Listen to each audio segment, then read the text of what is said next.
اللہ رب العزت نے قرآن مجید برہان رشید کی سورہ البقرہ کی آیت نمبر 185 میں فرمایا شہر رمضان الذی انزل فیہ القرآن، فرمایا کہ لوگوں یاد رکھو ماہ رمضان مبارک کا مہینہ یہ وہ مہینہ ہے کہ جس مہینے میں ہم نے اپنے قرآن کو نازل فرمایا۔ شہر رمضان الذی انزل فیہ القرآن، یعنی تعارف اللہ رمضان کا کروا رہا ہے، لیکن حوالہ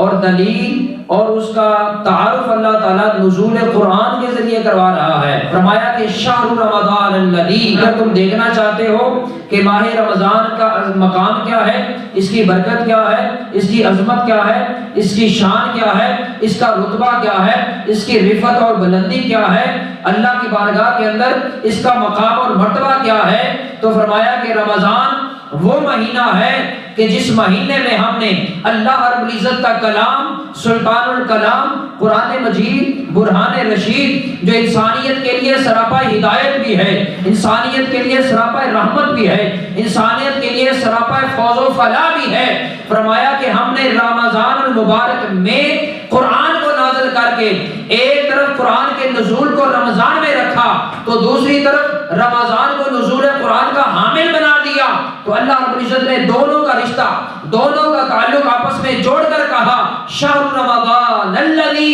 انزل فیہ القرآن۔ فرمایا کہ دنیا والوں، اگر تم ماہ رمضان کی فضیلت سمجھنا چاہتے ہو، اگر رمضان مبارک کا مقام سمجھنا چاہتے ہو، اگر ماہ رمضان مبارک کی عظمت و شان سمجھنا چاہتے ہو تو پھر سن لو، سب سے بلند ذات اللہ کی ذات ہے، سب سے عظیم ذات اللہ کی ذات ہے، سب سے زیادہ طاقتور اللہ کی ذات ہے۔ تو جو ذات جتنی بلند ہوتی ہے، جو ذات جتنی طاقتور ہوتی ہے، اس کا کلام بھی اسی طرح معنی خیز ہوتا ہے، اس کا کلام بھی اسی طرح صاحب مرتبت ہوتا ہے۔ تو فرمایا کہ جو ذات جتنی عظمت والی، شان والی، بلندی والی ہے، اس کا مقام بھی اتنا بلند ہے اور اس کا کلام بھی اتنا بلند ہے۔ تو جس کا کلام جتنا بلند ہوگا، اس کلام کو جس گھڑی میں، جس رات میں، جس مہینے اور جس دن میں اللہ رب العزت اپنی مخلوق اور بندوں کو عطا فرمائے گا، فرمایا پھر اس کلام کی نسبت کی وجہ سے وہ گھڑیاں، وہ لمحات، وہ ماہ و سال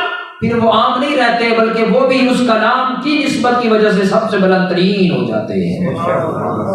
تو شہر رمضان الذی انزل فیہ القرآن، اللہ رب العزت نے تعارف ماہ رمضان کا کروانا تھا لیکن حوالہ نزول قرآن کا دیا ہے۔ باری تعالیٰ سبب کیا ہے ماہ رمضان کا تعارف کروانے کے لیے؟ اور بھی بہت سارے طریقے تھے، اور بھی بہت سارے انداز تھے، اور بھی بہت ساری جہتیں تھیں۔ فرمایا ہاں تھا تو بہت کچھ، لیکن میں نے قرآن کے نزول کے ساتھ تعارف رمضان کو اس لیے جوڑا ہے تاکہ قیامت تک آنے والی انسانیت اس بات کو سمجھ سکے رمضان کوئی عام مہینہ نہیں، ماہ رمضان کوئی عام ماہ و سال نہیں ہے، بلکہ رمضان تو وہ مبارک مہینہ ہے جس میں اللہ کا کلام اور سارے کلاموں کا سلطان کلام اللہ کا قرآن نازل ہوا۔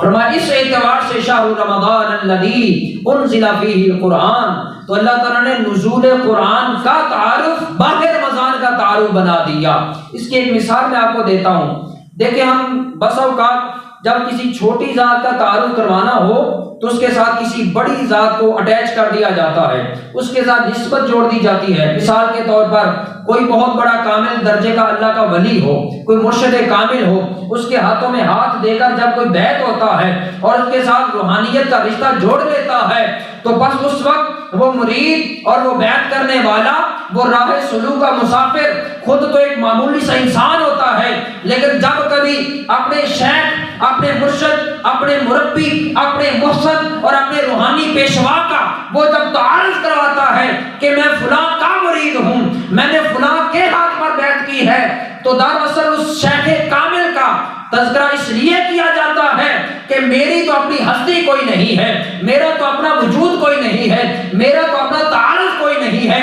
مجھے تو زمانے میں جانتا کوئی نہیں ہے، لیکن جس ذات کے ساتھ میری نسبت ہے وہ کسی بات کی محتاج نہیں ہے، وہ کسی تعارف کی محتاج نہیں ہے۔ تو گویا کہ بس اوقات کم درجے کا انسان کسی بڑے درجے کی شخصیت کا تعارف اس لیے کرواتا ہے تاکہ اس کی نسبت کی وجہ سے لوگ مجھے بھی جاننے لگ جائیں۔ لوگ رمضان کو جانتے نہیں تھے ماہ رمضان کی فضیلت کیا ہے، مقام کیا ہے، عظمت کیا ہے، شان کیا ہے، اس مہینے میں رحمت الہیہ کس قدر اپنے بندوں پر برستی ہے، اللہ رب العزت کے انوار و تجلیات کس طرح اپنے بندوں پر برستے ہیں، کس طرح اللہ رب العزت بخشش کے، رحمت کے، عنایت کے، لطف کے، کرم نوازی کے دروازوں کو کھولتا ہے، کسی کو اندازہ نہیں تھا، تو رب العزت نے چاہا کہ میرے بندوں کو پتہ چل جائے کہ رمضان کا مقام کیا ہے، اس کا رتبہ کیا ہے، اس کی عظمت اور شان کیا ہے، اور ماہ رمضان مبارک کی ایک ایک گھڑی اللہ کی بارگاہ کے اندر کس قدر مقبولیت کی حامل ہے، تو رب العزت نے چاہا کہ دنیا والوں تمہیں رمضان کا تعارف دینے کے لیے میں نے یہ طریقہ اور یہ اسلوب بیان فرمایا ہے، شہر رمضان الذی انزل فیہ القرآن، فرمایا کہ سمجھ لو کہ جس مہینے میں میں نے سب سے عظیم کی کتاب قرآن کو نازل کیا ہوگا، وہ مہینہ، وہ دن، وہ ماہ، وہ سال کوئی عام نہیں ہوں گے، بلکہ وہ اتنے بلند ترین ہوں گے، اتنی عظمت اور شان کے حامل ہوں گے کہ جتنی عظمت اور شان کا حامل خود اللہ کا کلام ہے اور قرآن ہے۔